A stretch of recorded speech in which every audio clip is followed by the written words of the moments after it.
don't think they have come with any soluble ways to deal with the waste. Yeah, India, for example, produces 3.4 million tons of plastic waste in a year. You can imagine. And only 30% of it is recycled. Only 30%. And how about the rest? 70%. They are thrown everywhere, and they cause a lot of havoc to animals, to human beings also. So the plastic consumption in India is still growing. So likewise, the plastic waste is increasing, notwithstanding the attempts taken and being taken to manage, solve the problem. The focus on plastic waste this year, even though it was addressed in 2018 when India hosted it, shows that plastic waste and the inadequate disposal of it is still a major disturbance in the world. Why the attention on plastic waste? Now, we are saying plastic waste is a menace. It's giving us problem. But let us first see, why did we accept plastic as something very good for the society? These are a few of the advantages of plastic, which I'm sure all of us will agree. Plastic has for some decades now become an essential part of materials we use every day. I don't think there's a single house in Nigeria, or at least in the big cities, that you won't find plastic. And because plastic is durable and its neatness in packaging goods is quite admirable.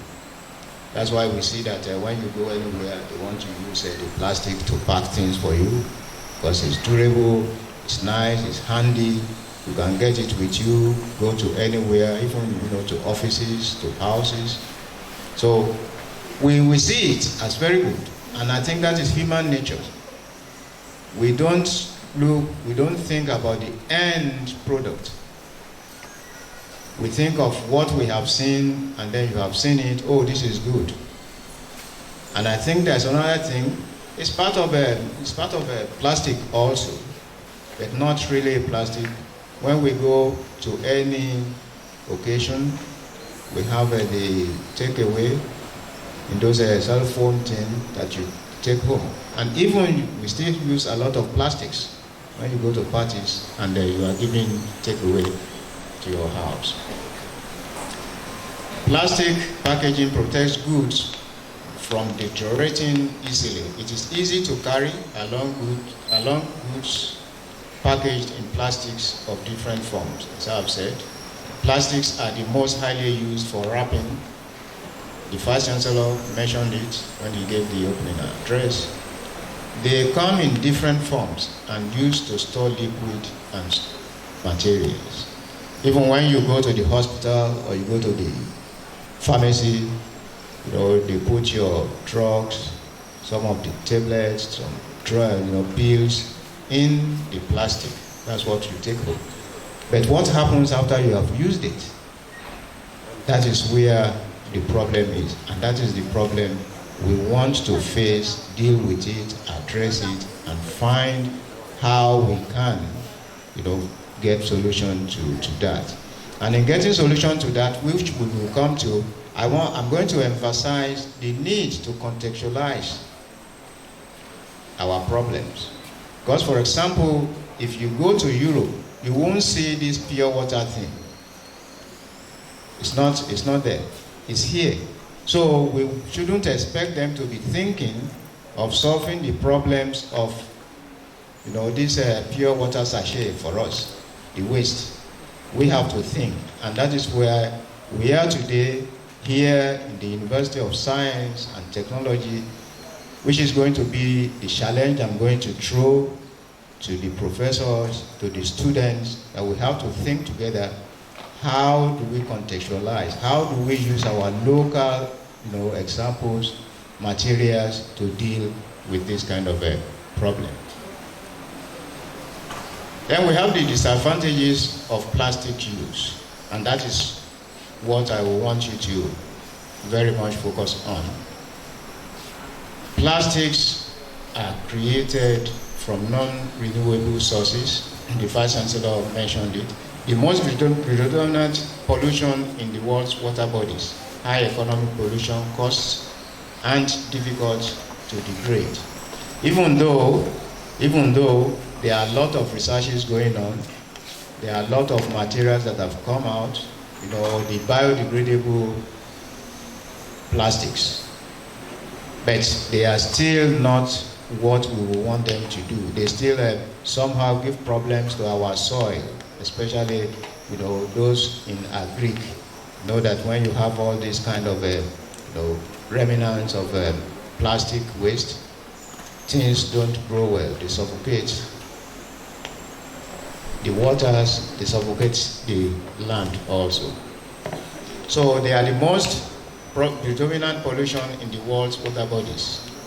As I will show with some pictures, plastic takes tons of years to decompose, and that is very true, especially the old plastics, the old manufactured plastics.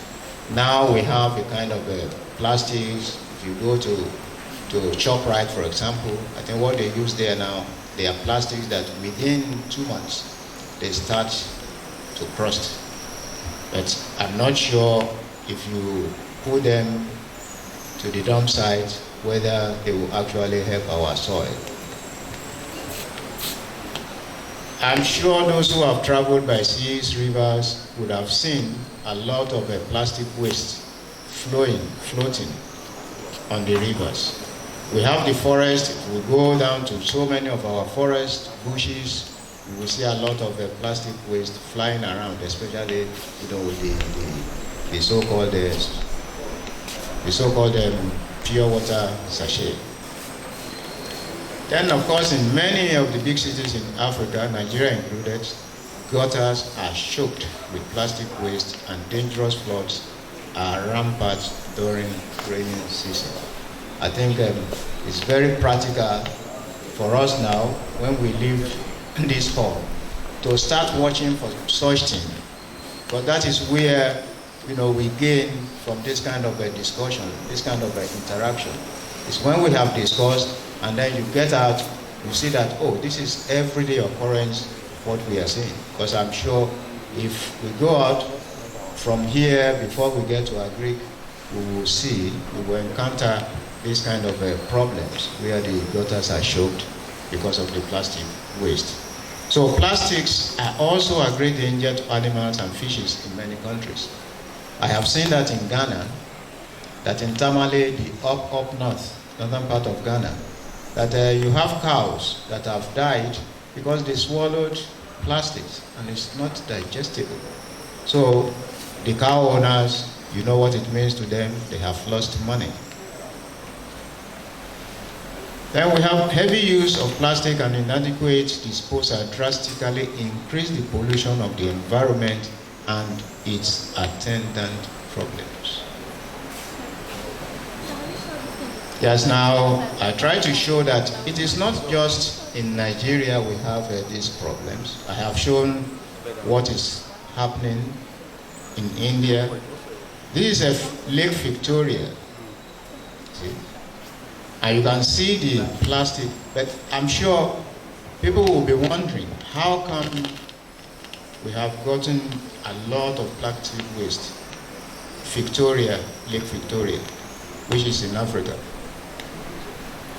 All these are not actually from Tanzania or from Zambia. Many of those boats, ships, big ships you see, that they ply the ocean, they also discharge a lot of waste.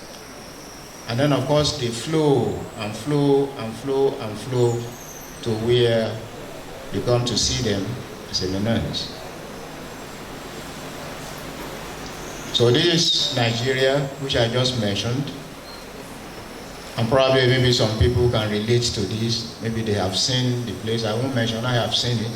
If you want to take a boat from this place to the other side of the river, you will see all these kind of things.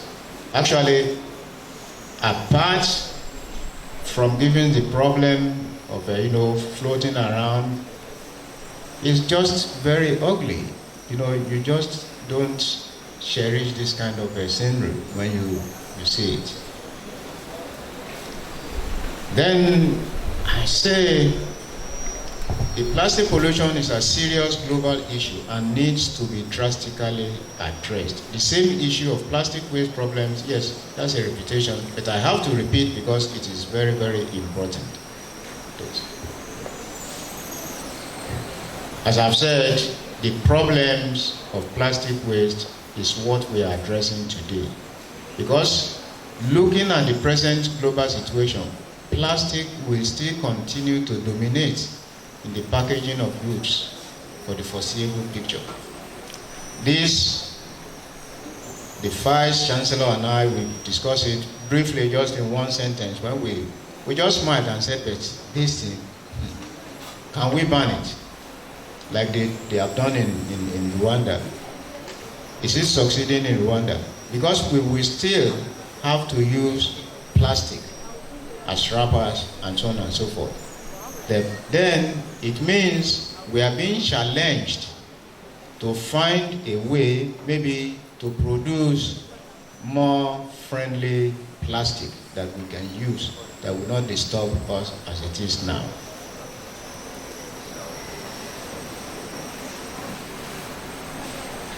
Yes, usually when we talk about the environmental issues,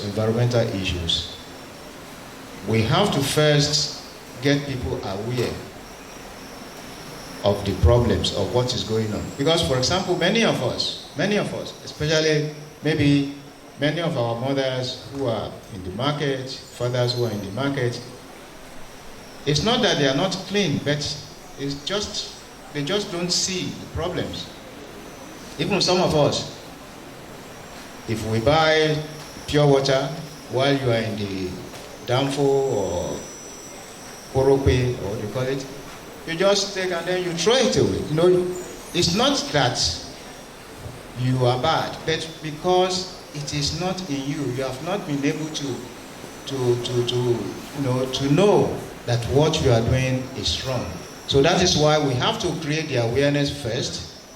And when we have the awareness that, oh, this is what we know, then we try to say, what do we do? And when we are able to come to conclusion what to do, then we come to the conclusion that how do we do it? Because creating awareness, yes, fine. I know that something is not good, but I don't know what to do. So I just continue to do what I've been doing. That's a problem with the environment. And I'm trying to show with this that it is not easy to change our behaviors just overnight. You have the consumers who will continue to consume plastic in this country, even in this world. We can see that Nigeria consumes about 1,250,000 tons of plastic annually. And we are not going to expect that the industries, the manufacturers of this plastic will just fold up because we say, oh, we have banned them. You know the attendant consequences, unemployment, you close down, factories and so on. So that is one of the difficulties we are facing and we will continue to face. Please go on. I don't want to bore people with all this. Yes, of all the plastic, well, let me say the municipal waste generated, only 13% is plastic. However, it gives more problems than the other waste because so many of the other wastes, they are organic. They can decay. And I think, if I still remember very well, the Vice Chancellor mentioned to me one day that it should be possible to compost our waste. And I think maybe we are going to do that. Because when we are able to compost, we can even use the condiment, you know, maybe if we don't use it for planting our crops, we can use it for our field as condiment for the soil. Instead of throwing them to decay somewhere and then, you know, the smells, because once you don't treat them well, then you don't get any good thing from it. Then we have 14% of the waste collected for recycling. That is one thing I have said. I said it many times in Europe, in some of the conferences, that the Africans, and especially the West Africans, which I know very well, in Nigeria, Benin Republic, Togo, Ghana, Cote d'Ivoire, they are very good recyclers. Now, let me just say something here, which I know some of us who are elders here, and then for our younger ones to know, that even in the 50s, 60s, our mothers were recycling waste. And the most common waste that time is the bottles, because that time when you buy your beer, Star beer, they don't say you pay for the bottles. So we just throw the bottles away because, you know, it's so cheap. But you have our mothers who will go around. I remember in my own town, we have some women we call Mama Onigo. And some of them, they even built houses. So when somebody tells you that, oh, we are turning waste to wealth as a new thing in Nigeria, it's not really. What is new is that we are now realizing it. Our parents, they did that, and I think your grandparents, they did that. They know how to recycle. And again, even up till now, the reuse of plastic is going on. You know that when you go to the roadside, you see some of the engine oil, you know, put into all these plastic bottles, which should have been thrown away somehow. It's a recycling, which I think is something great. It's just for us now to do more, to let these people know how to reuse the plastic, when not to reuse it, how to dispose of them. So that is something which I want us to understand, that it's not going to be a big deal for us to get people to know about you know, recycling or plastic waste disposal. Yeah, I think the rest now is just for you to see in practice. You know, it is Nigeria also. You see, it's just there by the beach. The sea is there. Yeah, please go on. Yeah, that's another one. You see the choked gutters. So when it rains, of course, it overflows, and then you see the flood. The same thing. Same thing. Yeah, I'm just trying to show different. Yes, it is. That's what it has caused in some areas. Yes. So that's our waters. Yes, now let me quickly say something about how I think we can resolve.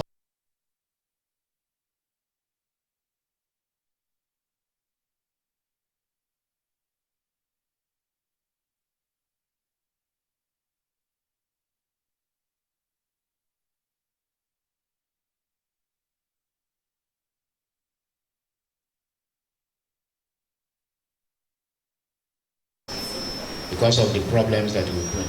Then the use of biodegradable plastics as an alternative material.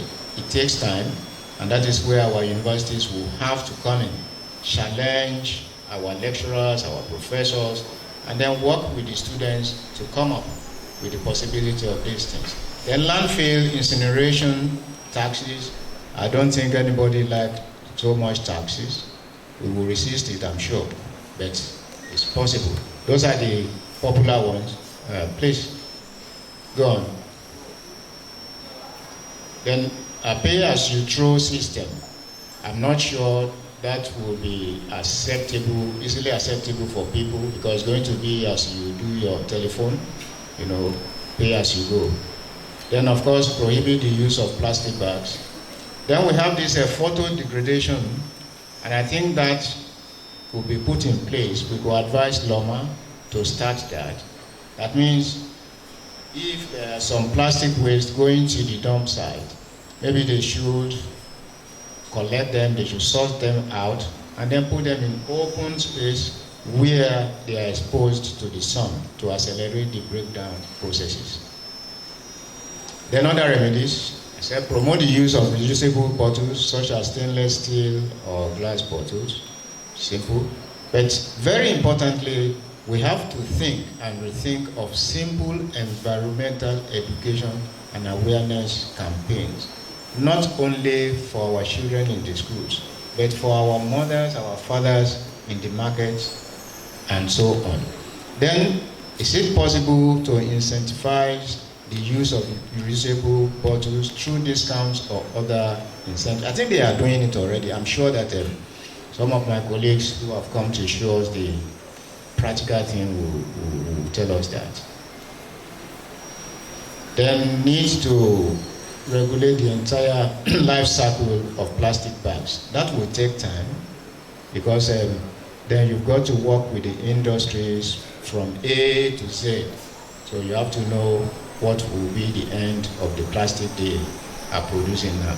The infrastructural development support and installation cost. Please, time. Yes, still, well, circular economy is very, very easy now.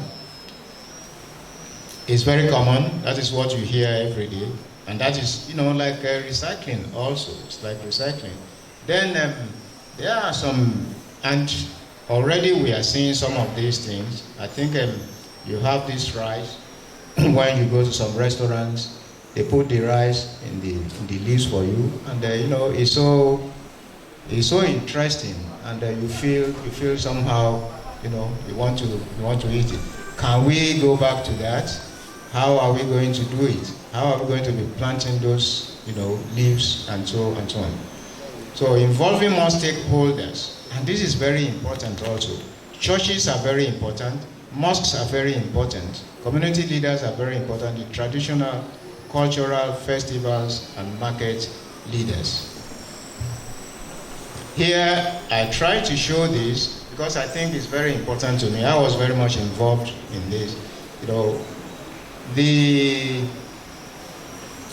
New Era Foundation,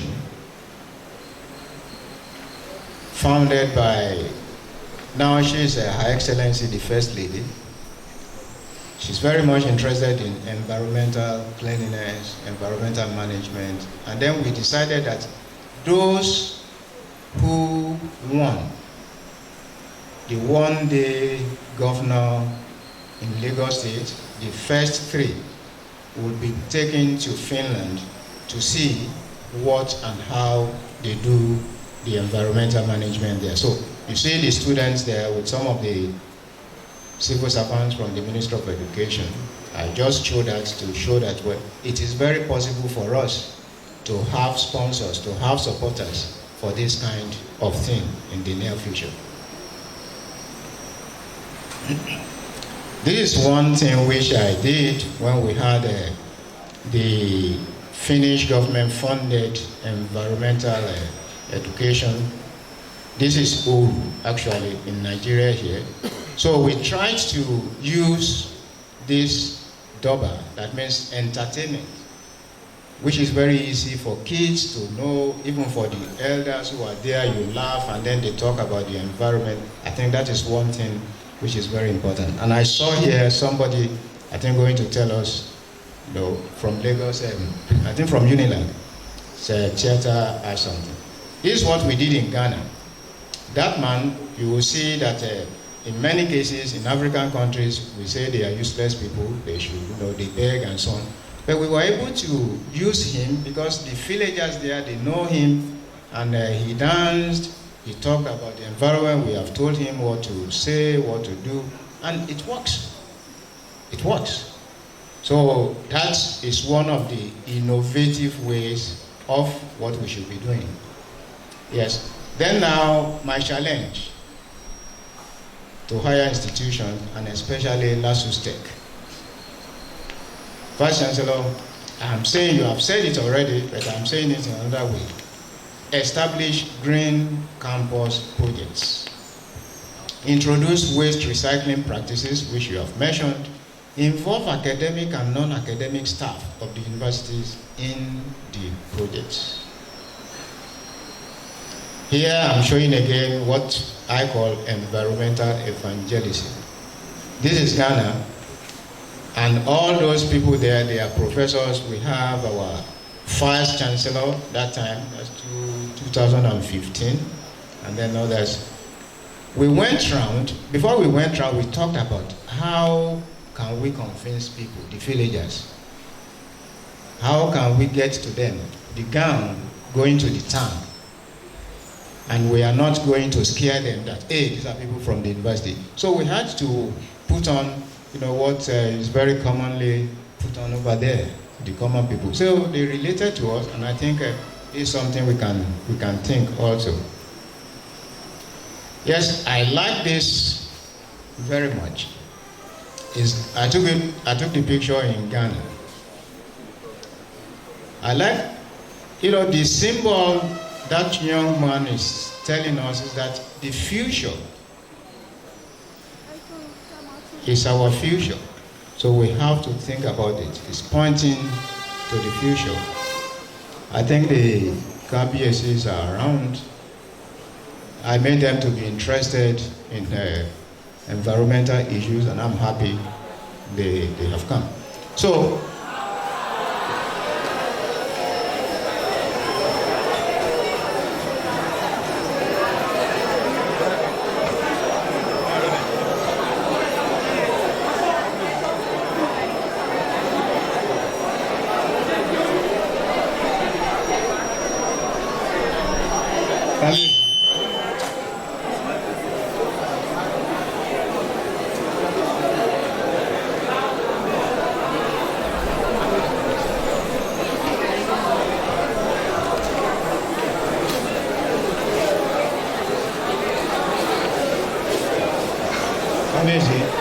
welcome. The Vice Chancellor has been waiting. Vice Chancellor, here we have two KBSs.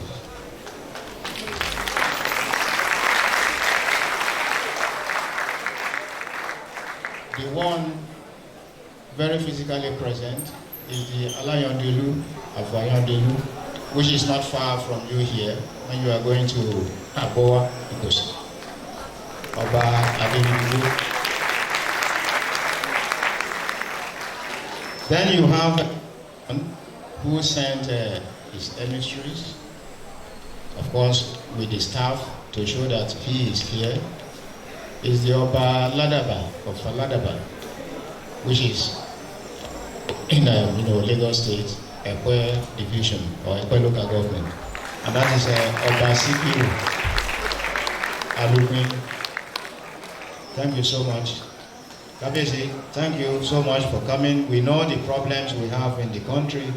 We have been on this since 10 o'clock, but I'm happy that you still met me, at least trying to finish, my thing. So, approachable support, which I want us to try next year, are what I've written there, because they support all these kind of activities. But when we don't try, we think that, oh, how are we going to get fund for this kind of activities? So I'm leaving that for the Vice Chancellor, to deal with. Okay, before I say Eshe Pupo, which is my language, I'm proud of it, which means thank you. Vice Chancellor, please permit me to again, just what I said about our Obas, our leaders, our elders in the towns, in the villages. I just want to repeat in 2 sentences to the KBSs.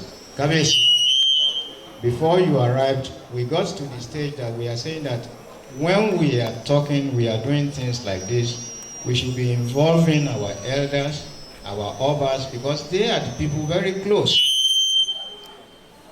They are very close to their people. They can mention what they should do, what they should not do. And then we talked about using our festivals, to tell people about the problems of the environment, why you shouldn't be throwing around, you shouldn't be littering the environment, and so on and so forth. That is why we mentioned that, well, our obas are very important, and I'm very proud that you have made it, and I'm sure that all of us here, we see now that we have our obas, our elders, who are ready to support us when they know the problems, and we are the people who should be telling them about the problems. Thank you so much.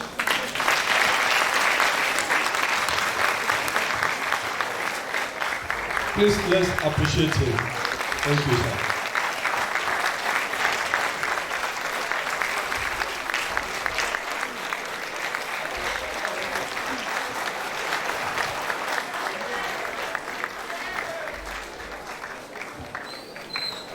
Thank you, Professor Kolawole Rahim. Permit me once again to introduce the Kabiyesi. The Kabiyesi himself is an environment person. Kabiyesi, we have met at several fora, and you don't play with environment. You are also an environmentalist. Kabiyesi, you are welcome, sir. Thank you, sir. Kabiyesi. Thank you for honoring us, sir. Without taking our time, I'd like to let you know the second person here is a world person, Mr. Tosa Ugbomo, the founder of Ehegrin, is here. Thank you, sir. Before you are invited here, I want the Deputy Vice President in charge of administration for your citation, Dr. Godonu, sir.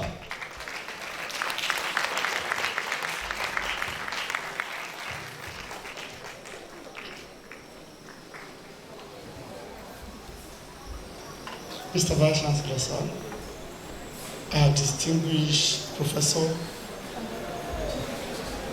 our obas, Kabiyesi, I'm here to read the citation of our dear Mr. Tosa Ugbomo. Mr. Tosa, can you come and stand?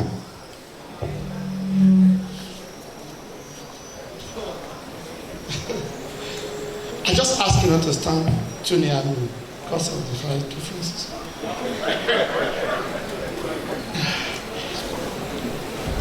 Citation of Mr. Tosa Ugbomo. Mr. Tosai, shortly called Tosa Ugbomo, is the principal investor and founder of Green Environmental Services. He's a senior global executive with over 25 years of well-rounded experience in both the United States and emerging markets. He's a thought leader who provides inspirational leadership company-wide with a demonstrated strong ability to sell through strategic visions and transformational ideas to all stakeholders. Tosa, as the shortly called, was the group managing director of FSDH Company, holding company until December 31, 2022. He is currently the managing director of First Aluminium Nigeria PLC, where he is a major investor.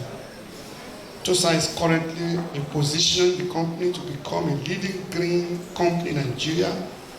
He helped establish the company's new subsidiary, FN Renewable Systems, a PET recycling company with 36,000 metric tons per annum capacity. Prior to his return to Nigeria, Tosa was the managing director at Goldman Sachs in New York. He started his investment banking career at Merrill Lynch and Company in 1997 as an associate in the mergers and acquisitions group. Throughout his investment banking career, Tosa executed transactions in excess of $20 billion. Oh, $200 billion, sorry. Tosa graduated with BSc in accountancy from the University of Benin, Nigeria, received an MSc in finance from Berkeley University, and holds an MBA from Harvard Business School. Ladies and gentlemen, I present to you Mr. Tosai Ogbomo. Thank you, sir. Kabiyesi, the Obas, the Vice Chancellor, the Deputy Vice Chancellor, Honorable Keynote Speaker, members of the executive of the school, ladies and gentlemen, fellow students, young, up-and-coming leaders of Nigeria. Thank you very much for this opportunity to stand before you today. I want to start by thanking the Vice Chancellor. When we had a conversation probably about 2.5 months ago, he suggested that there was a need for us to have an event like this. And typically in Nigeria, you would not expect to be able to put an event like this together within 2.5 months. But his decisiveness, his speed, and his willingness to take this issue head on is something that we all should applaud. Mr. Vice Chancellor, thank you very much. The problem of plastic pollution is multidimensional, as Professor Rahim has eloquently expressed to us. And as a society, we cannot afford to ignore it. You've given a lot of the data, so I would not spend a whole lot of time going through the data. But what I'm going to do is just quickly go through some of the information I have, so that you have a perspective of how bad this problem is, and why it is imperative on us as a people to focus on it, and why I've decided to invest significantly in this area. Yeah. Keep going, please. Plastic is everywhere, and we've talked about it, whether it's in our packaging, whether it's in the headphones we put on, for agriculture, airplanes, everything we do has plastic. The same material that makes polyester shirt is the same material that is in the bottles that we drink water from. PET is the same material that's in carpets. So while we are walking around, it's the same material that's in the foam that we are sitting on. That's how pervasive plastic is to our lives. Next page, please. That's too dense. Let's go to the next one. So these are the different types of plastic. You have PET, you have high density polyethylene. Those are the materials, the food pack that we use to buy food, or polypropylene. The wrappers of Indomie wrappers, just everywhere. So it's not only pure water, right? Gala wrappers. So if you look at how we live our lives, they are all everywhere. No wonder we have a problem with littering in our gutters and so on and so forth. Next page. Now, what that translates into CO2 emission is 450 to 500 billion units of CO2 emitted into the air from the plastic that we consume globally. Now, for a lot of us, when we talk about CO2 emissions, when we talk about climate change, it sounds foreign. When I was growing up, when I was like these young children, that was a long time ago. In August, we were sure of August break during the raining season. right? And you know that after that, you have another month or two of rain, and then you have dry season. It made it possible for farmers to plant. So you had different planting seasons dictated by what we knew about our climate and our weather. Today it's not surprising to have a huge storm in November or in December. And that's part of what's the impact of climate change. We as a country, before I say what I was about to say, I was going to say we as a country, or Africa largely has been fortunate. We don't have earthquakes, we don't have tsunamis, we don't have, but how many of us remembered the flood, right, that wiped out a number of villages, right? So we all remember it, because what is happening thousands of miles away, which is the glaciers melting, is raising the tides. And depending on the weather pattern in a particular year, you can have a situation where, there is flood. For those of us that live in VI areas, we are just praying to God that one day, there is no rising of, but it's real, it's coming, whether we like it or not, unless we do something about it. And that's why a focus on climate change is very important. And we don't talk much about it in Nigeria, but it's very important. But the plastic pollution is a big part of CO2 emission into the environment. Next page, please. Now, again, this is a dense page, but it talks about the different areas of leakages through the plastic process.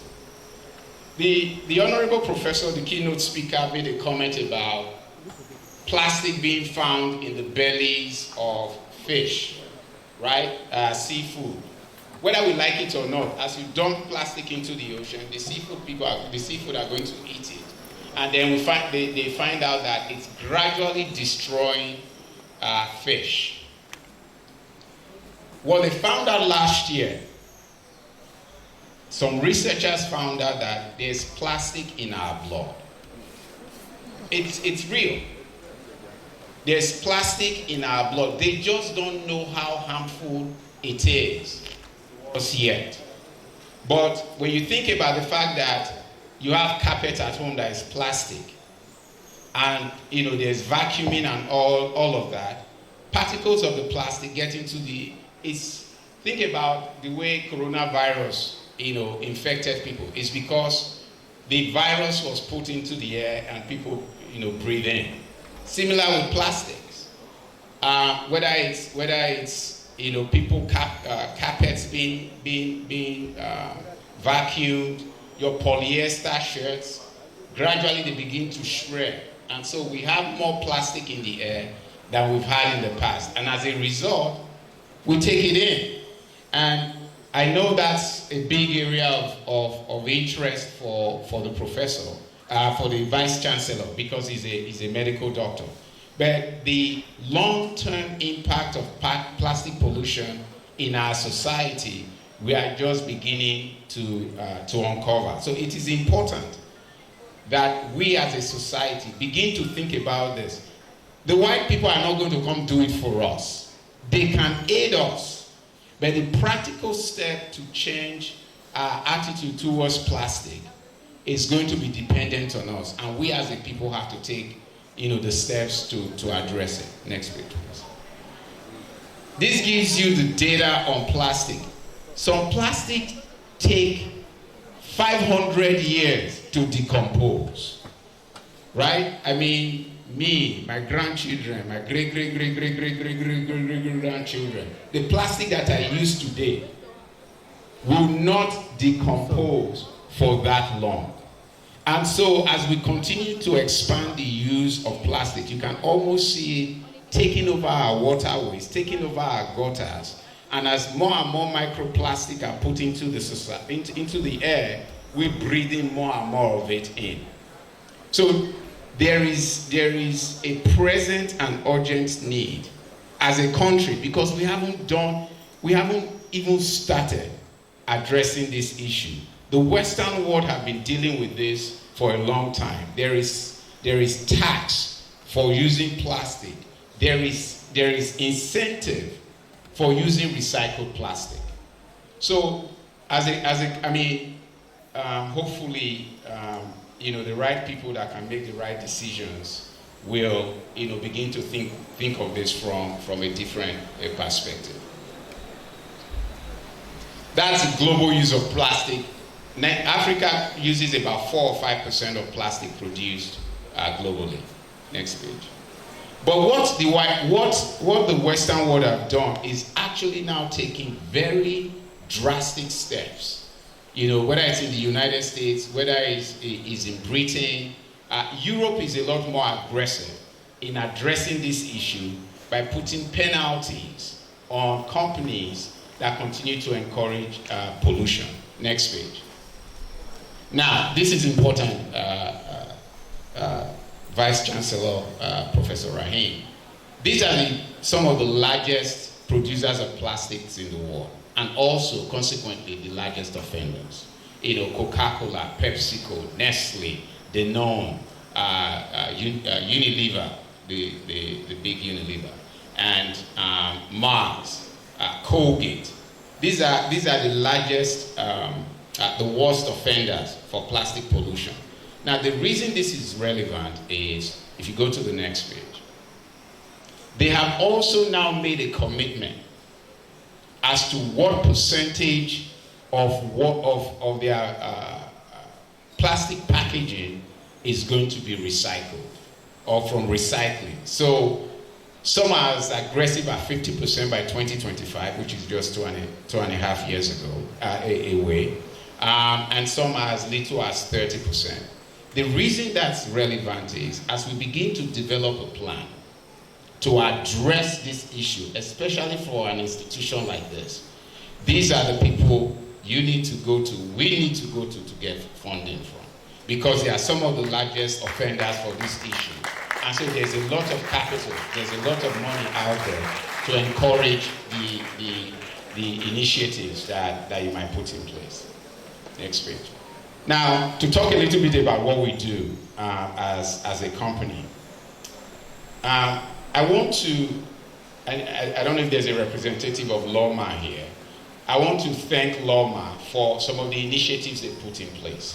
Of all the states in which we operate, LAWMA has been the most aggressive and the most forward-thinking about this issue. So there's a lot of programs. They have this thing called PACAM. When you start learning to collect plastic, you have to learn all this thing.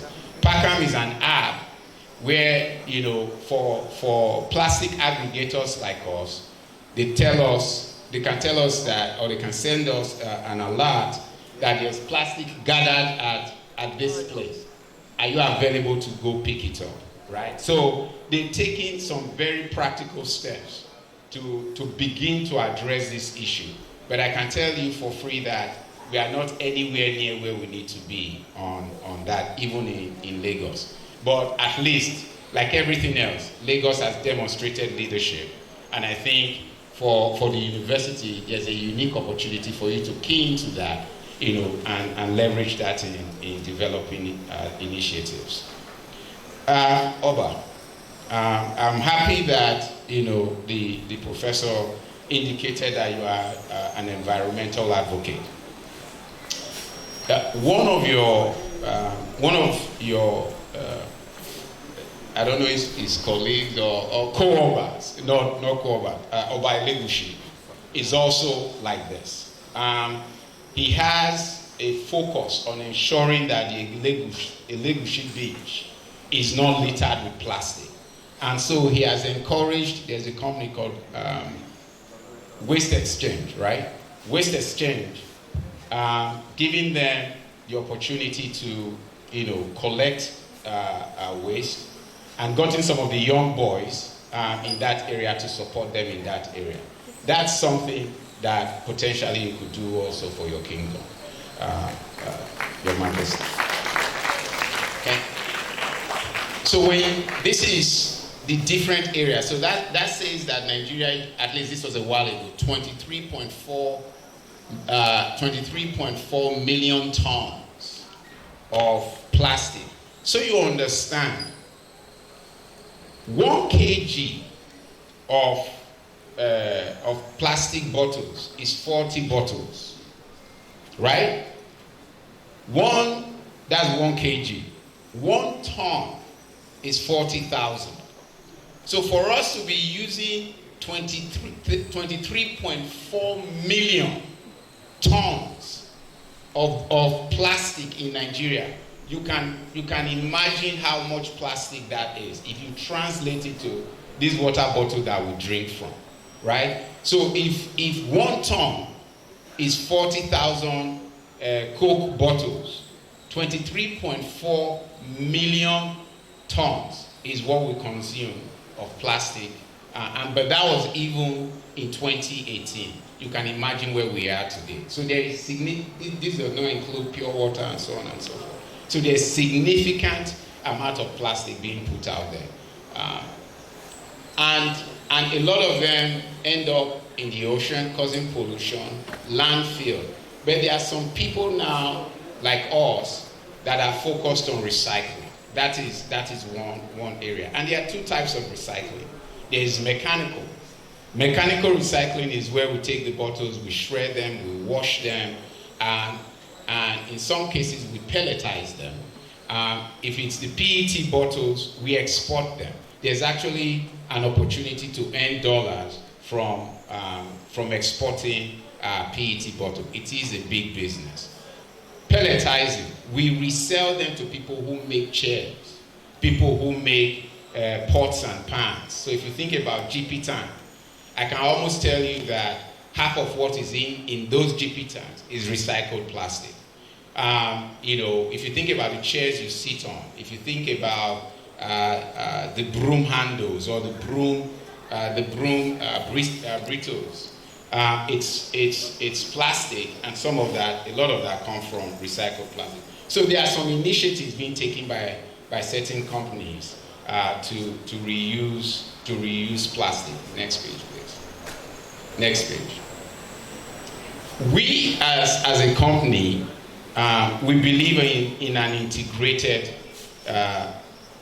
waste management system. And what that means is it's starting from collection, right?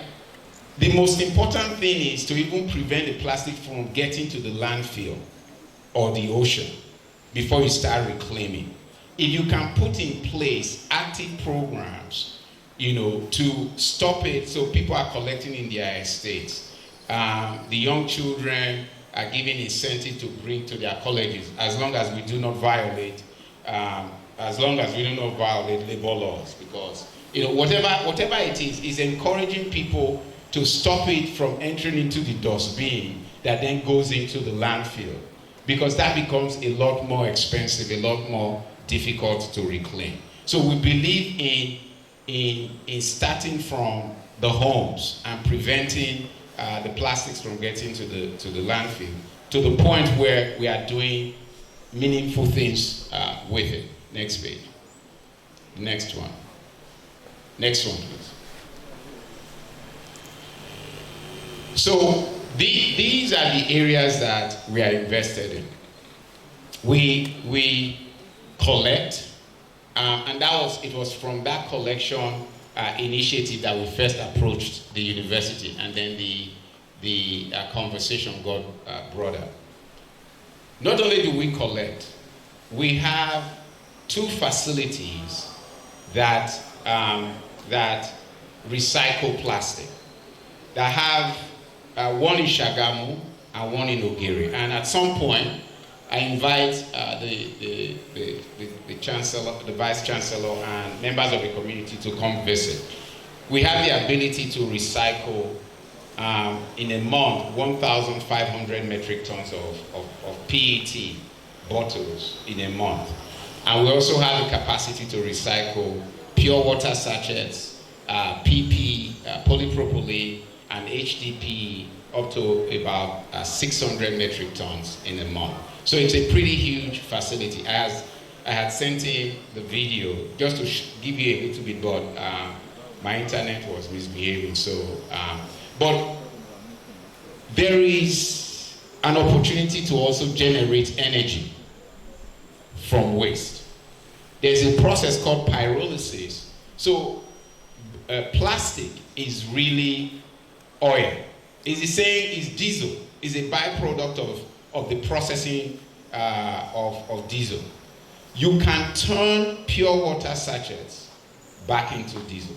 It's a technology that has been around for a very long time.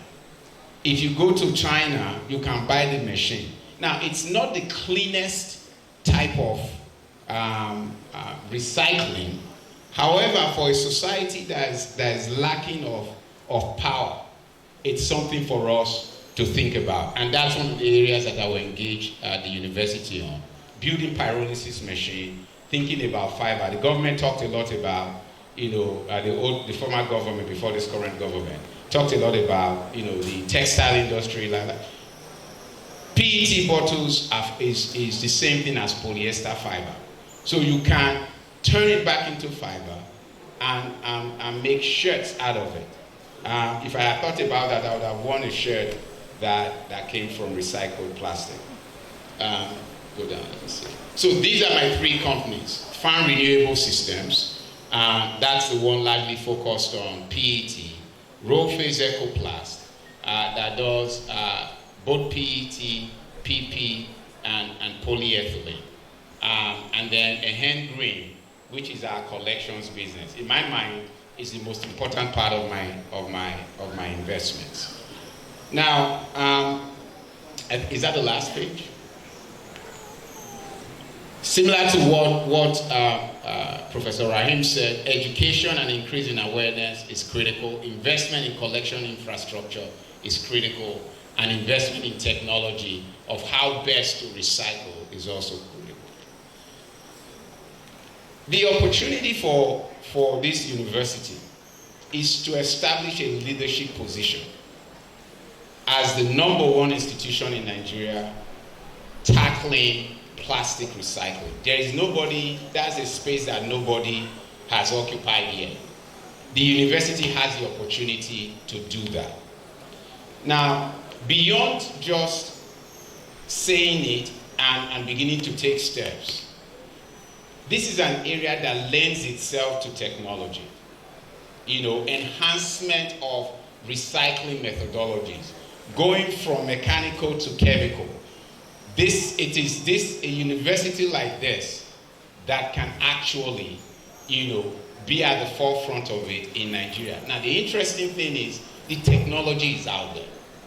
The information is out there. If you sit down in front of your computer, you can download a blueprint for building almost any machine. And some of these machines are largely just mechanical. And it's iron and bearings and so on and so forth. We construct some of our machines ourselves. There is the opportunity for your chemical and polymer department to do more in that area. This is a rich field for the university. And then sir, and for the students here, my companies are willing to offer internship and employment to your best students in the areas of electrical, mechanical, chemical, and production engineering.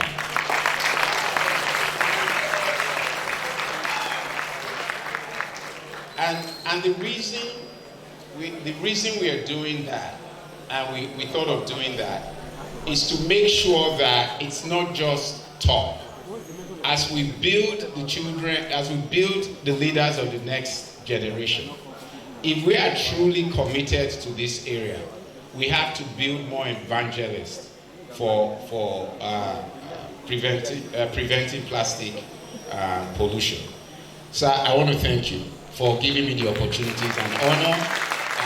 Thank you all for giving me the time. Please let's appreciate him more. Let's appreciate him. Thank you, Mr. Tosa.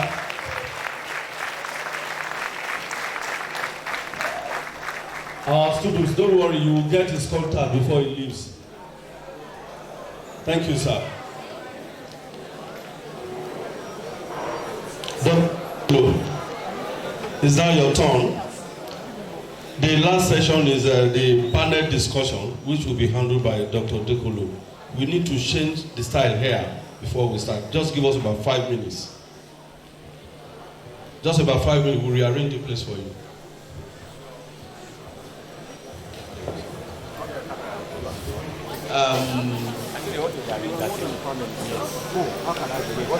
Our goals in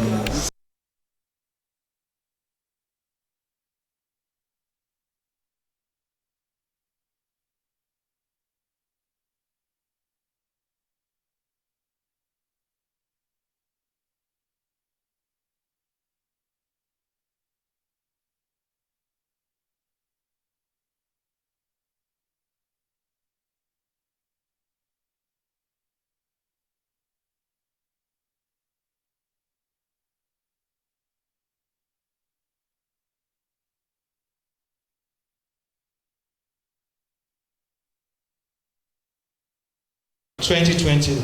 The next panelist is Dr. Julie Momo. Now, Dr. Julie Momo is an accomplished professional too.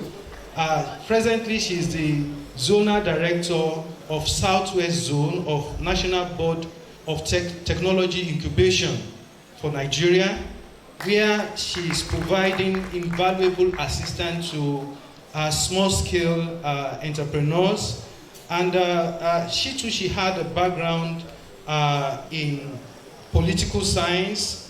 She has a bachelor's degree in political science, also international law and diplomacy. She also has a PhD from the Commonwealth University. She's an IT, not only enthusiast, but also someone helping, people who are ICT entrepreneurs to establish. She has worked as an international consultant on incubation management and network, and she's a Cisco facilitator within and outside Africa. She has also been a consultant to the World Bank and in incubation program for Africa. She has these numerous awards that cut across many spheres. She has published a lot of articles, and presently she's a fellow Institute of Administration and Researchers of Nigeria and the Institute of Administrators and Researchers in West Africa. She has a Gold Award and Global Lifetime Achiever International. She's a fellow of Institute of Corporate Marketing and Management in Nigeria. Please, let's give her a round of applause as she steps up. Apart from being a professional, she's also a wonderful mother. Now, we also have Dr. Adenle. Dr. Adenle, please, can you rise up? Dr. Adenle is an associate professor at the University of Lagos, Department of Creative Arts. Now, Dr. Adenle has been an artist who has embraced the green movement, Go Green. And she has been a researcher looking at how all these plastics and other non-degradable products can be transformed into what artists can use. He has done a lot of work in recycling and reusing of waste materials so that we can have good health in the environment. He's a sculptor, he's an art educator, he's a researcher that focuses on how we can use ethnic and religious values in solving problems, especially of the young ones. Dr. Adenle has worked in areas of therapy and also reducing trauma, depression, anger, and other challenges relating to mental health. He's a fellow, Arts in Medicine. Fellow of Arts in Medicine. He has an interest in the origami projects, and he has worked also with the World Health Organization, and he has done a lot. He has a lot of research to his own credit. He's a member of Society of Nigerian Artists, Sculptor Association of Nigeria, Origami Society of Nigeria. He's a fellow in the Arts in Medicine Fellowship Nigeria. Please, can you step up? Now, this session, really, we want to unravel the issue of solution to the plastic pollution. And some of the issues this panel will want to look at is, number one, how to raise awareness. What are the innovative solutions? And how can we promote collaborations? We also want to look at how we can empower individuals, as well as what is the role of policy and legislation in achieving this. How can we advocate robust policies? Then how do we engage the youth? We have students here both from the secondary and higher institution level. And also, how do we engage global cooperation in achieving our aim in reducing plastic solution? And then are there successes we can celebrate? These are some of these things our panelists will be looking at. So I'll be asking them a series of questions, and they will respond to the audience to the question. Now, who do I start with? Okay, let me start with Dr. Shobeson. Now, Dr. Shobeson. Okay.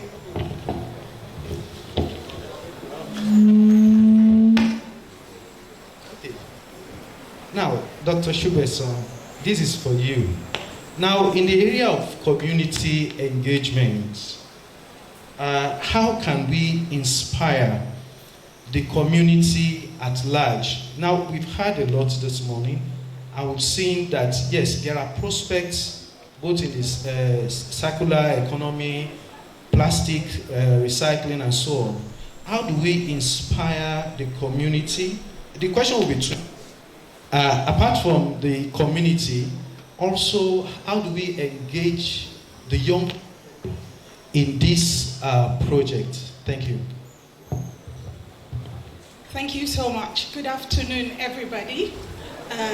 Good afternoon, Mr. Bisisa, KPSC, and my colleagues, senior, junior, and most especially the children. Permit me to sit, please. I'll answer this question from a simple perspective that I am very, very happy to be here. I'm happy to be here for two reasons. When I saw them, when I saw the children, I was glad, because they are my future.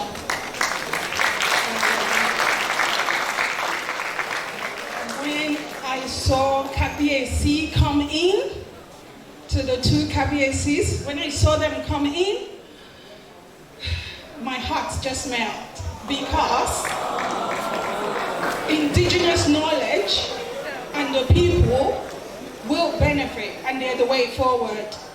I also want to thank the keynote speaker, Professor, for not pushing the indigenous knowledge away, because as soon as we start harnessing that, then we have a future going forward. I also want to thank the VC immensely. When I got the call about the talk, I told Dr. Ademo, I said, I'm tired of talking. What is the way forward? So after this, what happens? And I was happy to hear in her green what they said they will do, but it's just the beginning. And my challenge will be to the school at large, to the faculties, to each individual. So to answer that question quickly without taking our time, it's changing our value system. And the value system starts from the home, and it starts with them. So if I have a bottle with me, I wanted to go down to pick the bottle and show everyone if you know this bottle. If you, just give me a minute.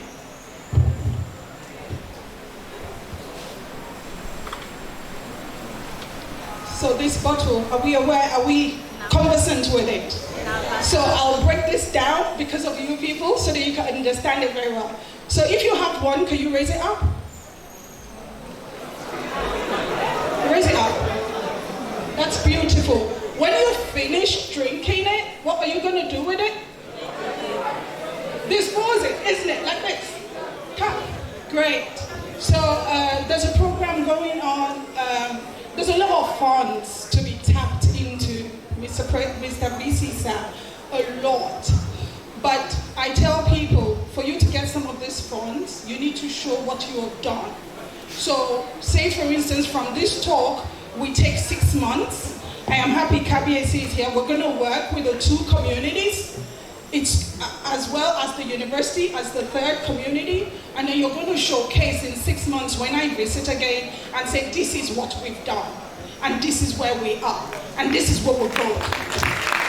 And with that, we can now start looking at funds that different departments working multidisciplinary together can bring out things that by this time next year, we won't just be sitting to celebrate, we'll be showcasing what we've done.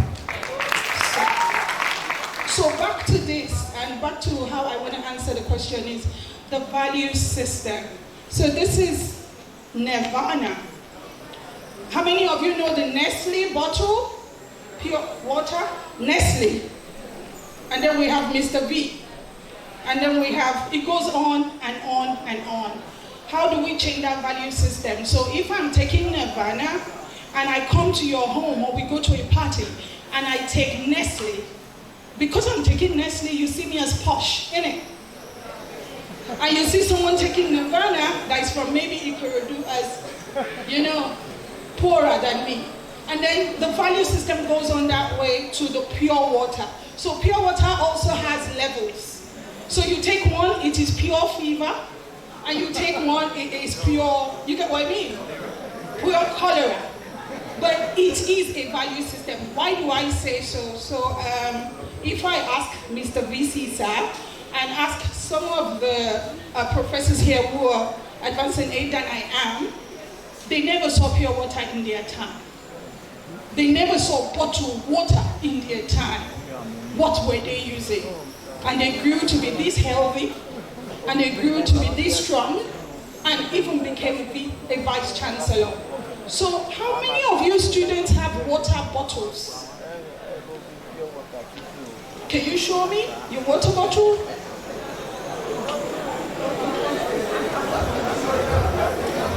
If we do this across schools, thank you. If we do this across schools, you'll find out that none of them have water bottles. In those days, it used to be water bottles. You get to anywhere, you take your water, and you go away. You finish it, it's easy. So if Mr. Vice Chancellor has the funds to put tap water around the school, all you need to do is go with your bottle, take water, and go. But what has happened over the years is, we go to buying this. Long time ago, your Coke bottles were re-washed. They're still re-washed. And when they wash them, that's why when you go to parties, you pour your drink because you might find cockroach at the bottom of some of them. So what happened to us? We started doing PET, Biggie Cola. You get a different shapes of plastic. And we think we're adding to the value of who we are. But what we're doing is we're killing ourselves daily. What then happens when we throw them away? We saw the picture. But there is hope. The hope is we change the attitude, we change the value system. What we already have, we collate, because we have artists who work with all this. Prof will talk about that. We have artworks that use, I have some artworks in my house, rug, that is made from just leather bags. So schools can now start looking at how they can collaborate. Schools, the American University, Yola, they turn, the nylon bags, the waste, into rugs, beautiful rugs. And we can now start looking at how universities are not just in silos. How do we collaborate?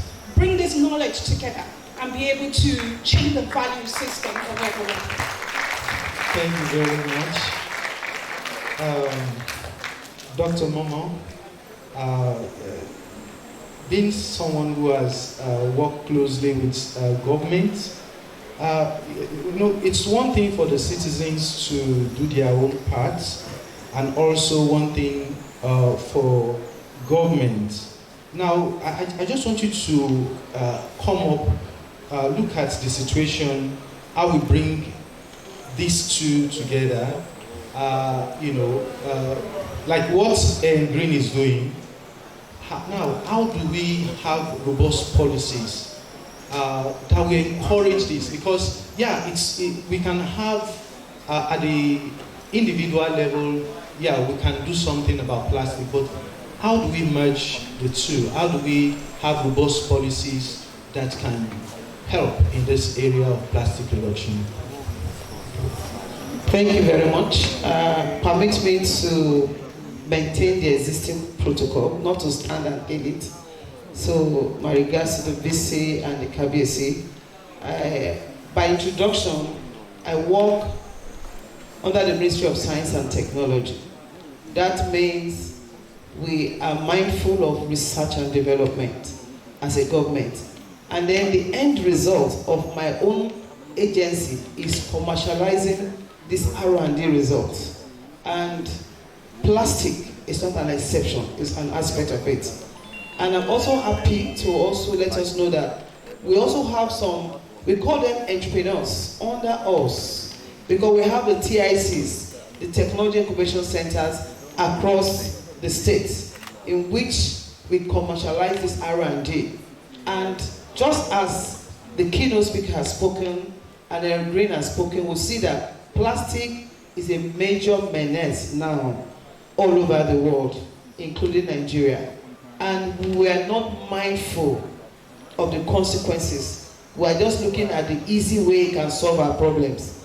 For us, as science and technology, we also look at what are the better ways we can use plastic for, or which are the other alternatives that we can use as plastic.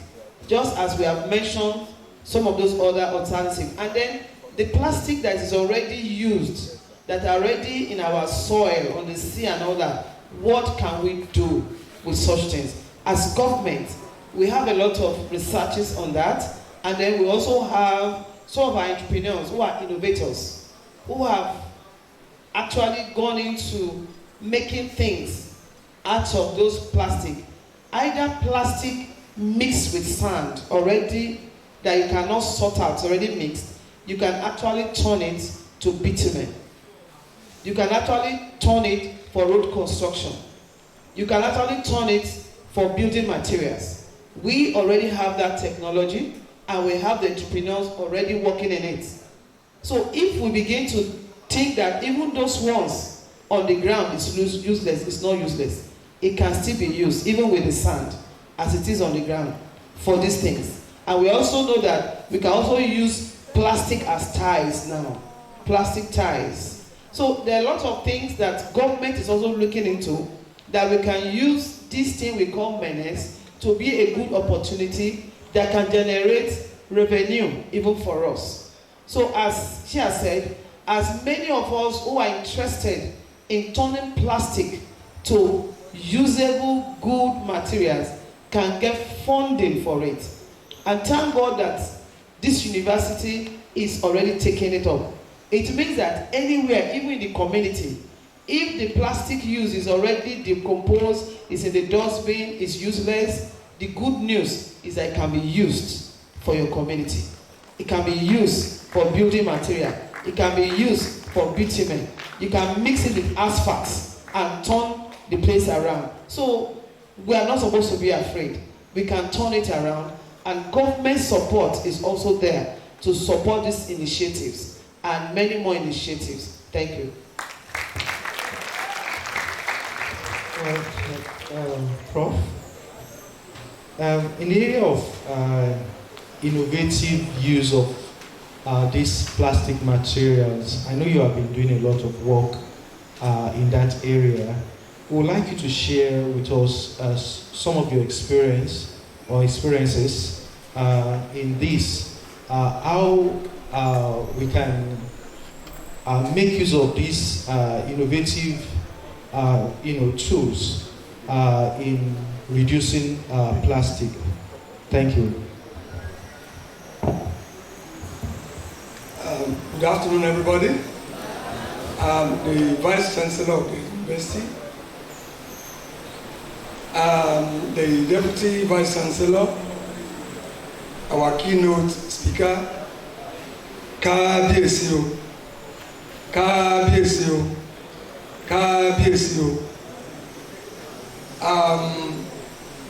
I want to also greet the students here and my colleagues. Well, even before I go into my comment, I have an observation. I'm coming here incidentally after about 12-15 years ago that I touched this campus. And when I came here, I came to deliver a paper. There is a lecture theatre or hall there near engineering. I came that time to deliver that lecture. It was when I started with plastic. Because as an artist, I thought, I'm a sculptor. People who work with stone, people who work with clay, who work with fiberglass, who work. Can I have a different medium? That was when I started, late 90s. So I came here to deliver that lecture and I brought a paper. I used, the research was on using pellets, plastic dust, and shaving. I got them from industrial waste as alternative aggregate for stones and whatever, or making interlocking block. And I did it, I produced the interlocking block, I brought it here that time. And I'm happy coming here again, incidentally, which is, it gladdens my heart. And I'm coming here again to further the campaign on using waste plastic. So please go to number 5. Yes, slide 5. Now, I have done a lot, apart from that one, because I have worked on continue. Those what they have spoken about this one, just go to slide 5. Yes, wait. Last year I was going on Papalanto Road to Ilaro, and I saw this in the expanse of land. Some people came there and dropped them. That is what? Pollution, industrial waste, wrappers, bottle, what's it called? Bottle, label, whatever, water bottle wrappers, different by the company that produce, not the company that producing the water or the content, but by the company that did the designing of the labels. These are waste from that company. So these are labels. And I'm happy, each time I see this kind of thing, I'm happy. It's like they should come to my backyard. So we went, we took bags, and we came there to take. Continue, please. This is industrial waste. This is what came out of it. Go back. I and Tejo Solare, we stopped. That is Tejo Solare there. We stopped. And I took my jeep, we loaded as many as we can, as much as we could. And so, move up, look at the mass. Look at it like a rock that came out of it. Can you see the opposite? Go back again. This one was on the dunghill, rubbish, you call it, trashed. But the next one will be where? What's the location for the next one? Palace. So you can see what is you can do. Please continue. Now this is another one. This is bottle tops. This one was done during the coronavirus, and I call it at the end of the storm. The strings are what? Intact. It's philosophical. That is Nigerian map. Is that not so? Even presently, the title is still addressed to the present solution. After the election, it's like the Nigeria will pray. After the storm, the strings are still intact. So you can see the message waste can also communicate by the visual artist. So if you are a visual artist here, students, if you are here, and those of you younger ones, the Vice Chancellor, please, I want to make a promise to come to the school of these children. They should give me time to come. I want to come and inspire them toying with anything waste. If anything that is here turns to waste, artists will convert them to aesthetics, including human beings that are here. Okay. So you can see, when I started early 2000, these are children from a school. A television station brought them to my studio. I was still at FCU Shelley, and I taught them how to. This is a project I call Dash Orogi. I call it Dash Orogi. Yes, all over campus at that time. I collected this somewhere, Abeokuta. They brought Abeokuta Lagos Road, old road. They dumped them, heaps of these wrappers. A strip of them could go from here to 1 kilometer. These nylon, these are bottled water wrappers. I collected them, brought them to the department. I was using them, studying them and using them. Please go up. So students, can you see what came out of it? This is what we call environmental art. These are seeds, waste logs in the campus. I turned them to seeds and I arranged them. I'm the one wearing white. That's by the jeep I used to collect waste. That is it. Please go up. So you can see, this is another one, industrial waste. It's industrial waste. I call this one waste within my land. Waste within my land. That's it. Please go up, keep going. Now, this one of, please come back. Can you see? This is domestic plastic. I have domestic plastic, that is the ones you use at home. If you begin to see it, you will see buckets and whatever there, and human heads. Then I use domestic plastic. Please go up. Industrial plastic and automobile. This is it. That's the jeep there. I went to the dump site or where they are doing recycling. That's where I collected those things. Please go up. You will see. Continue. This one is in Agbara, Delta State. See those plastics I collected. These ones are on the frame, and they are in. This one is in Senegal. The last one here is in Senegal. So you can see what can come out of waste. Purely waste. Pure plastic. Please continue.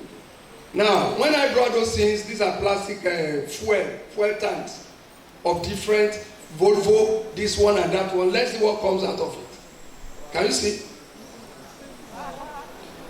Continue, please. Can you see? This is Volvo tank. Please continue. And this is another tank. What can you see? What can you see? Bull. That is it. The other one bull. This is another one. So yes, continue, please. This is another one. Please go on. We will see what comes out of it. That is it. I call this one Orowa. Yes, Orowa in Yoruba means in a house. It's in the olden days house.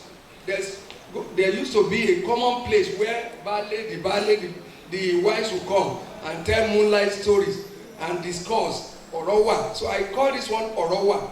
That means we need to come together and discuss the way forward for Nigeria and the way forward for waste management. Okay, please go on.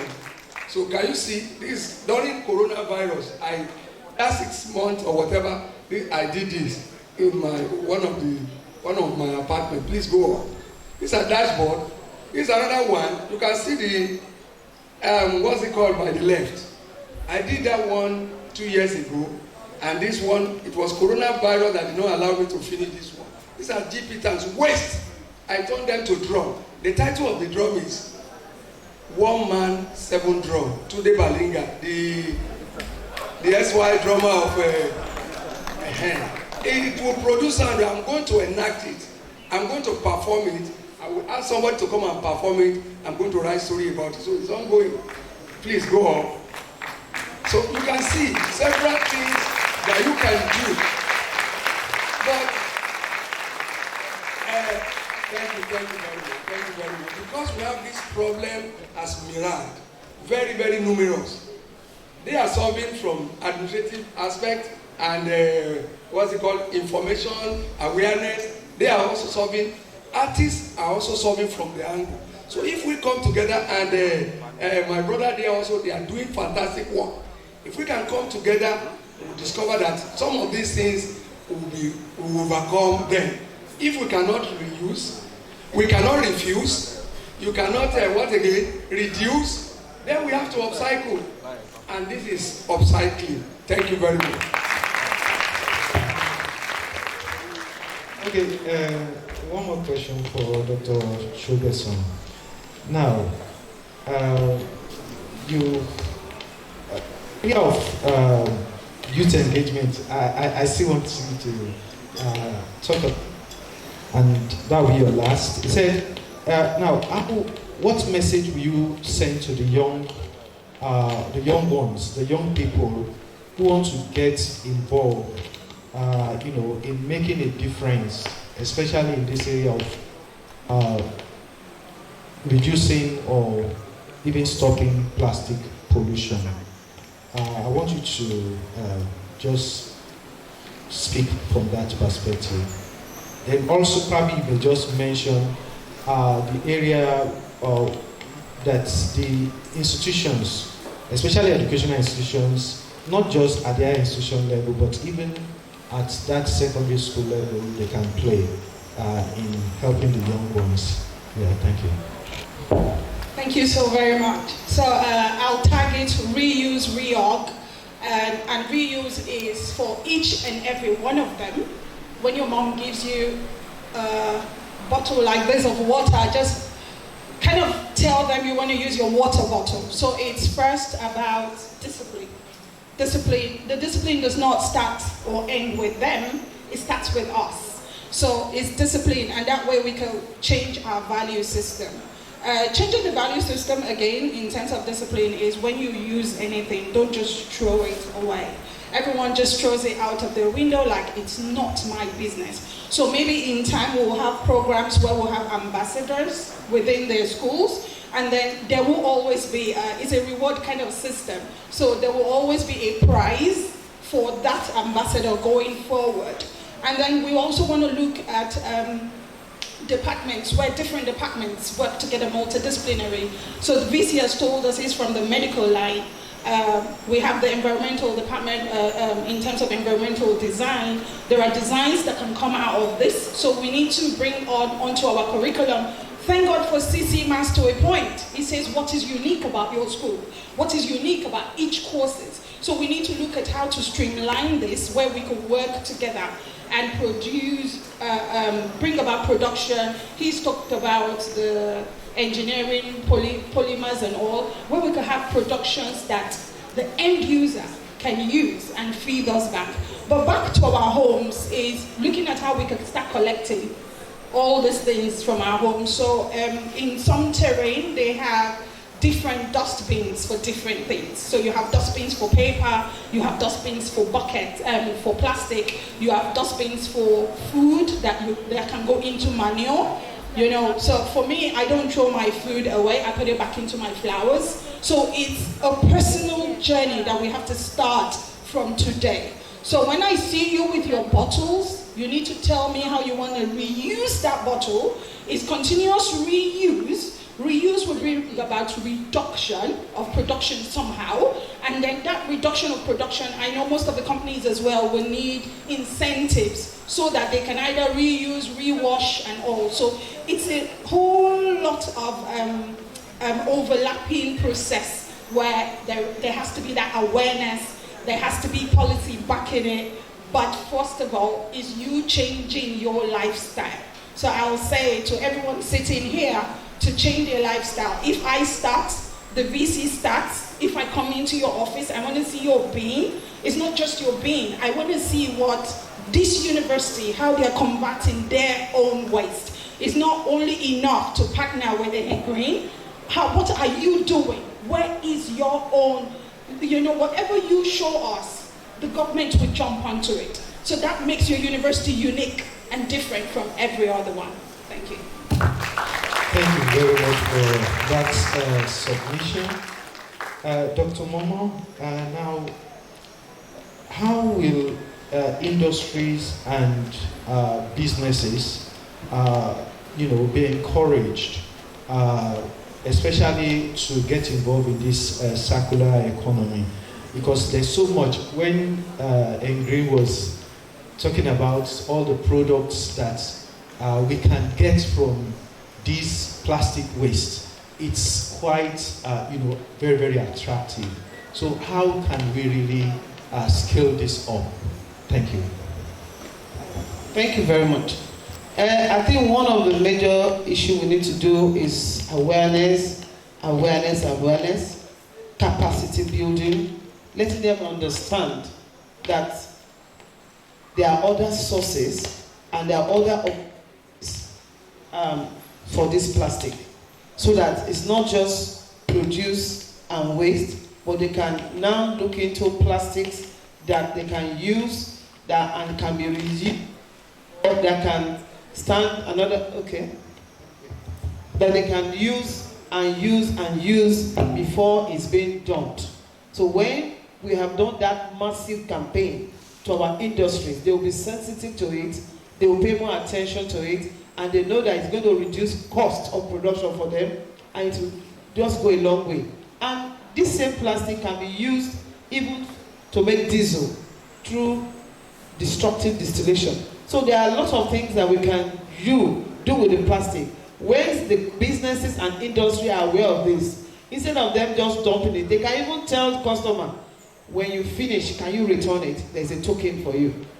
When you finish, there's a token. So is mindful that when I finish this, my 12 bottle pack of water, please, the cleaner, don't throw it away, keep it down for me. Before I go and buy another one, I can give it back to them for a token. So once they are aware of that, we ourselves, the users, will be conscious of not wasting it. But you already have a place where you put it, and then the company are willing back. Because most of the problem is that companies are not willing to take it back. So why do I want to waste to pack and keep? But now that the awareness is there, the campaign is there, companies are willing, the aggregators out there, they are also telling you that they even give you a bag, a sack. If you can put it up to 1 kilo, this is the amount for you. In fact, you don't even need to come to them. They also have a system. I have one of our entrepreneurs. It's called Retreasure for Africa.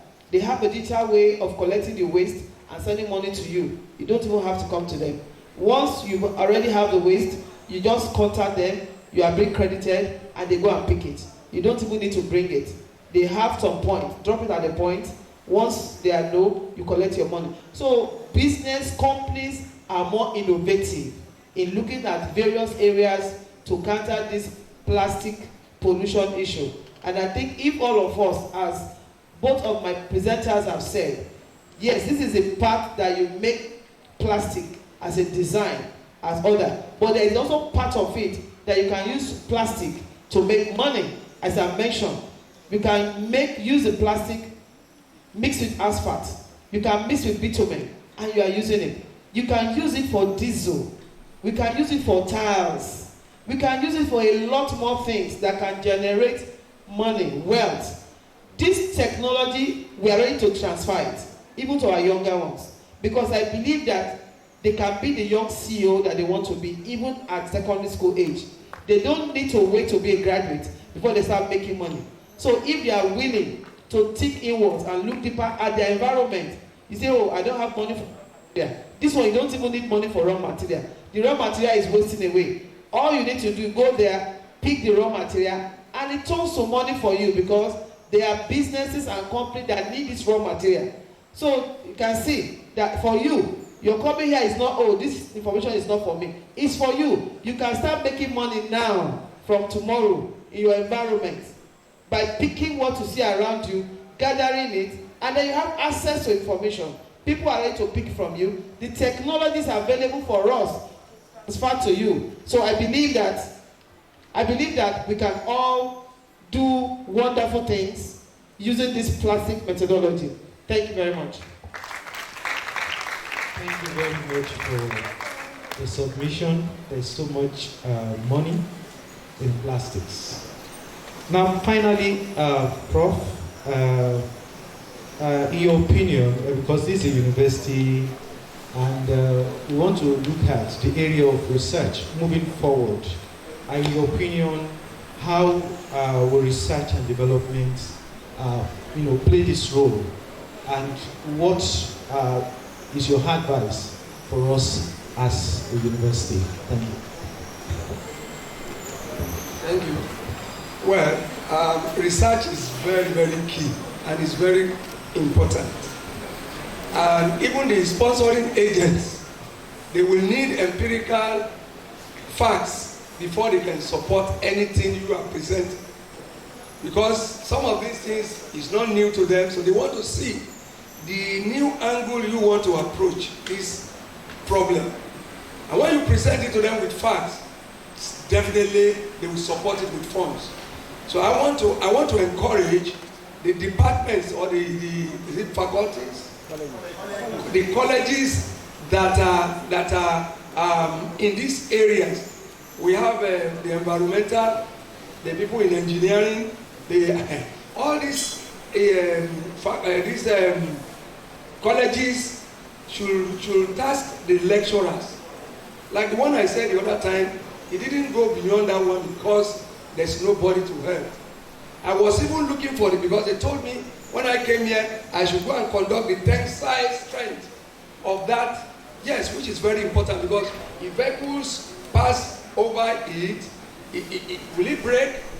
So they want to look at the strength, but where is the fund to take it further? So it is very, very essential because they need empirical fact. And I want to encourage all the researchers that are here. If you have dropped something before and the idea is there in the cooler, please take it up, dust it, and look for partners. That's another thing that is very key. You have to look for colleagues in other fields, like somebody in environmental, partnering with somebody in engineering. It makes that research very unique and robust because it will come from his own aspect, and the engineer will also come from his own aspect and make it very good. So it is very, very important. And I want the university also to encourage the researchers. I know there will be research and whatever unit that will be in charge of that. So if we are encouraged and funds are available, and you know that okay, you can access this fund, whatever you have as an idea, you go and develop it and subject it to test, and the faculty, college, board or whatever, you will subject it to critique, and they will correct and put different addition, improvement to it, and you will tender it. And I know such research will save true. Thank you very much. Please, I want us to give a round of applause for our wonderful panelists. You can go to your seats. Thank you very much for this wonderful presentation. Thank you.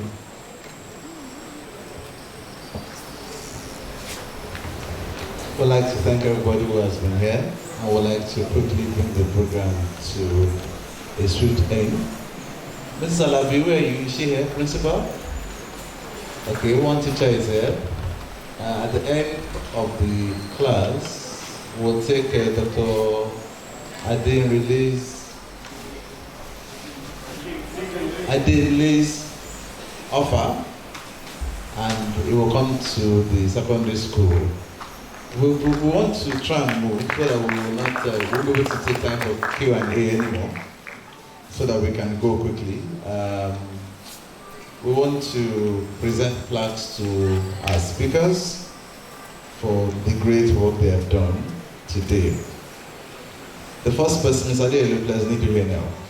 The first person I will be giving a plaque to appreciate is our keynote speaker, Professor Rahim. Thank you very much. May I ask the Dean of College of Applied Sciences, Dr. Bande, to please come and give the plaque on my behalf.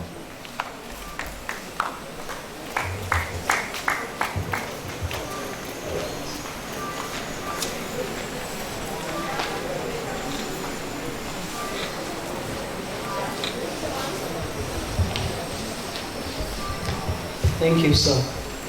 On behalf of the Vice Chancellor and the management of this great institution, Lagos State University of Science and Technology, for this program 2023 World Environmental Day, we thank you for being the key speaker here, and we want to appreciate you. Thank you for coming.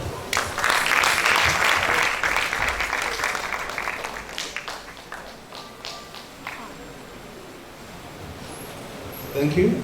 We'd like to invite Mr. Tosa Ogoa. May I ask a member of council, Barrister Longe, to please come and present it on my behalf as well. Thank you very much.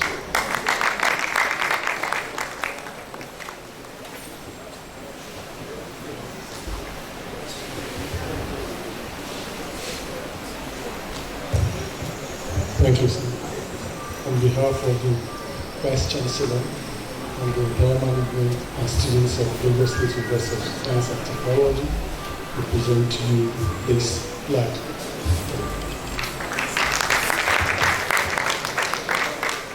Thank you. I would like to then go on to the panelists. Who are you bringing next? The panelists, quickly.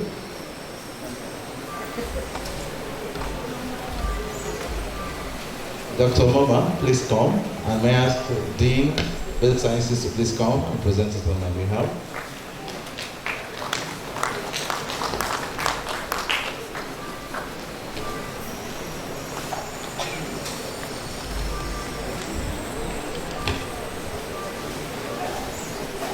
On behalf of the VC, we want to appreciate you for coming, for your contribution to this World Environmental Day. Thank you for your contribution.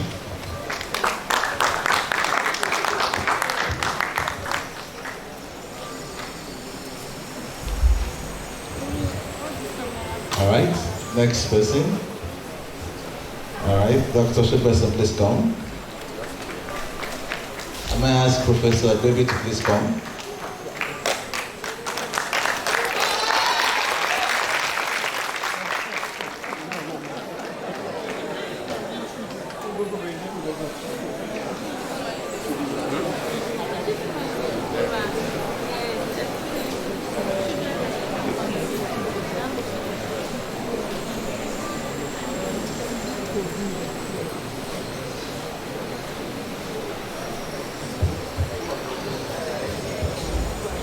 On behalf of the BC, Vice Chancellor of the University of Excellence, really appreciate your contribution, your insights, and all that you have advised us. And we promise you, by this time next year, you will be amazed for what to come out from this university.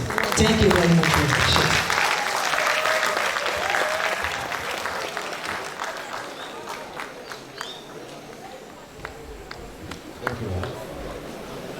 One more.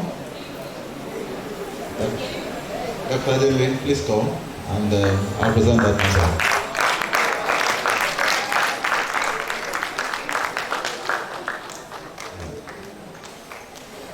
Well, on behalf of our university, we're so glad you could come. And please let us know, let the people know how soon you can come to start school. We're glad to have you come. Thank you very much. This is a little presentation. Thank you very much, sir. All right. As we go, where is the registrar? All right, registrar, over to you. We'd like to thank you very much. Mr. Okoma said he will give us recycle bins by this weekend. Very good. We will be going to meet him shortly. We'll get everything you done and we'll keep running. So engineering and environmental designs I've opened new doors for you. It's up to you to take it up.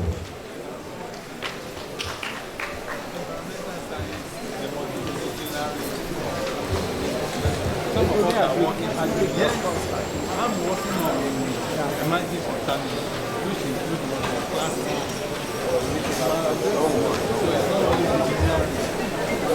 On behalf of the Vice Chancellor, Lagos University of Science and Technologies, and members of management, we want to appreciate all our guests, beginning from our keynote speaker, Professor Olawale Rahim. Thank you so much for this occasion, for honoring this invitation, for the knowledge shared. We want also to appreciate the representative from Ehi Green, led by Mr. Tosan. Thank you so much. That was inspiring. Akabiasis, for coming. We thank you. The Alanya Delu of Aya Delu, thank you so much. Akabiasi, welcome, sir. Thank you. We thank discussants, the panelists, Dr. Jilimomo. We thank you. We thank Dr. Toyi Jubeson, Dr. John Adele. We appreciate your coming. We thank members of the college, our deans, our academic members. Thank you so much for gracing this occasion. We thank all our world-class students.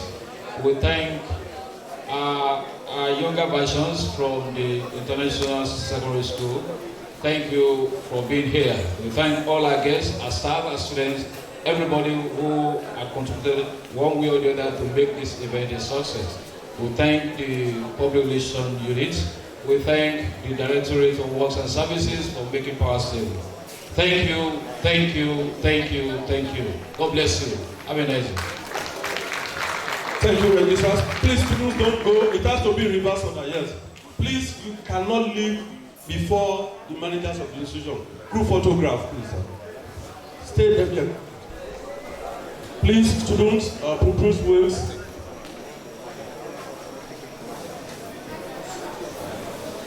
Please,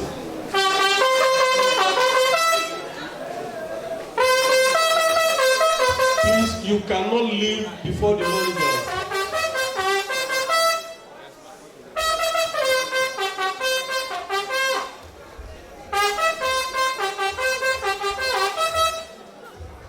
APSA. APSA.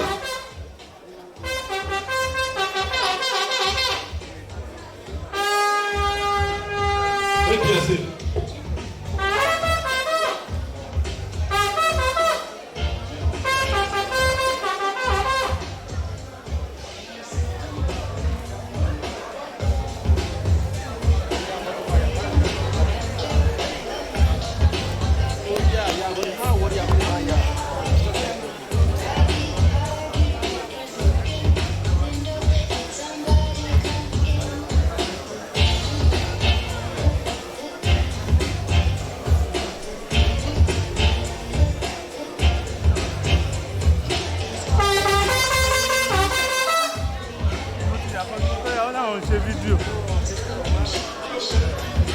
Please allow them to move out. Allow, we are all very important, but allow the PGID to move out first, please.